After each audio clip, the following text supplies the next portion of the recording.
Morning everybody. I'm on my way to a wedding. I haven't done one of these for a while, but I think something has prompted me to try and maybe talk about preparation and perhaps give a little bit of advice to people as something that may help. I do hope sometimes that these little ditties will give you some kind of information that may help in some way. So it's kind of the beginning of the wedding season for me. I've done a few weddings this year. We're just into May. I've done a handful of weddings, but it's been quite sporadic. And a couple of those weddings have been a little bit kind of wintry. So I've had quite a long time in between weddings, say a long time, like a couple of 3 weeks, something like that. And the weather's not been particularly good. So there's no, I don't know, I think with winter weddings, people don't have massive expectations about how the wedding's going to go. And then it's a completely different, I'm stuck behind a tractor. Typical. It's a completely different kettle of fish from a big summer wedding like the one I'm going to today, which is in a larger venue. It's hopefully going to be an outdoor wedding. They've got about 26 bridesmaids, and there's going to be entertainment in the evening, fireworks, all that kind of stuff. Whereas the ones before probably kind of smaller winter weddings.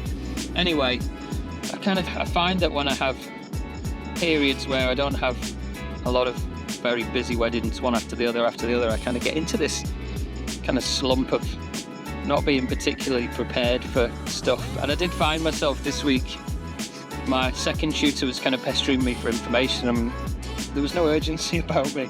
I found this when, after the whole period of lockdown, and I went into my first wedding after that, after probably a couple of years of shooting a big-ish wedding.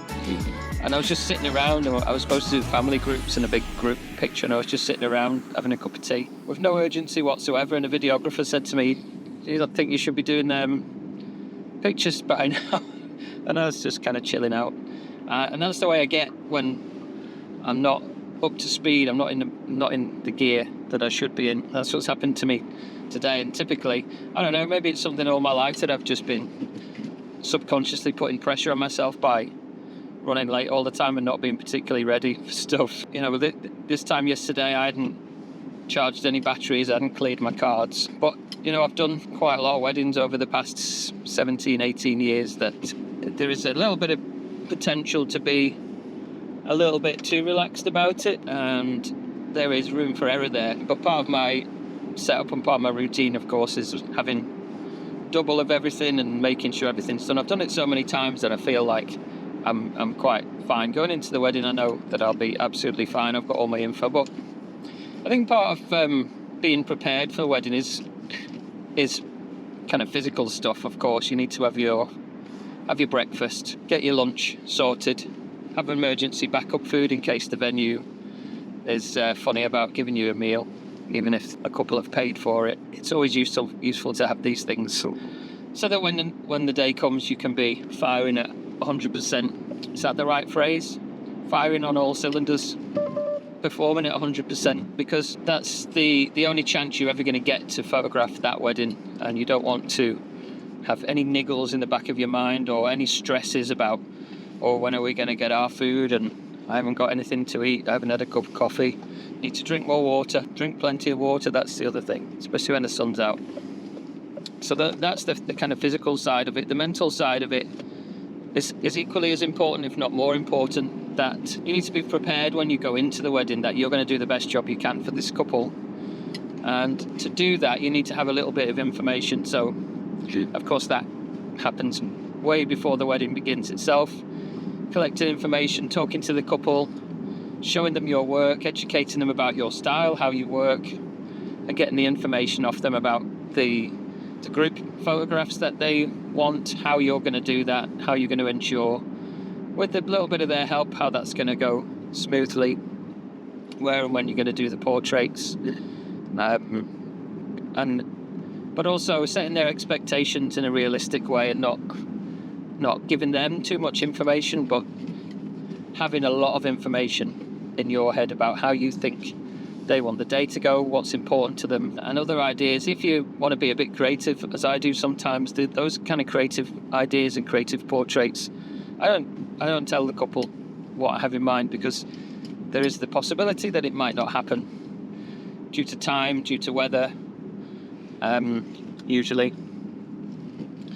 So there's that kind of preparedness. And of course, one of the things you hear a lot in this industry is that people are relaxed photographers. People are looking for relaxed wedding photography, informal wedding photography. So if you're relaxed and informal, you could potentially give off the impression that you don't really care. So you just turn up and you're mates with everybody and you just take a few pictures and go home. And that's kind of the impression that you want to give. You don't want to be in the face all the time, bossing them about. Well, I don't, personally. Some people do. But whilst you need to give off this persona, this vision of being kind of relaxed and chilled with everything, because that affects the people around you as well. It's trying to do that at the same time as having 101 things going on in your head, not least the settings on your camera, what you're photographing, who you've photographed, what the light's doing, what you're doing next, what you've covered, what you haven't covered,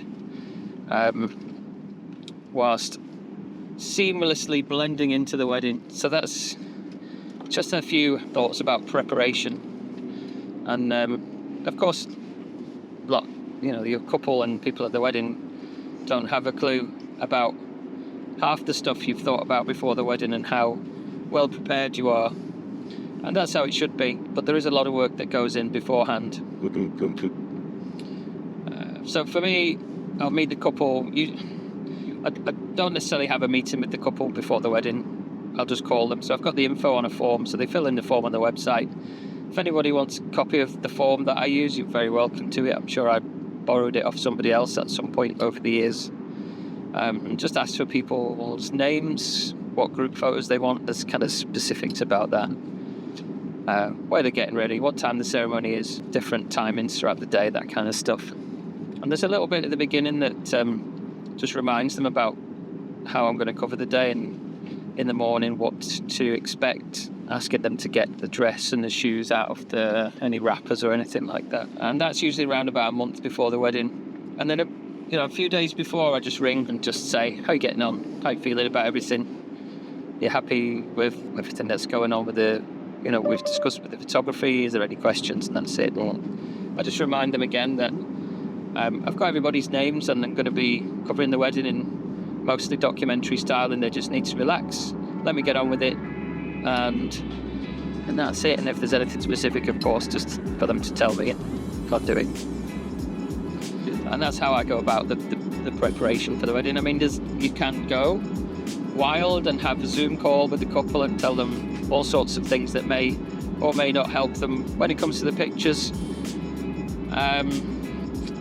For me, I don't like to put that kind of pressure on them. I don't want them to be overthinking the photographs. I don't want them to be aware of me particularly, unless we're doing any kind of directed stuff. And that's it. Probably waffled on too long about getting ready for the wedding.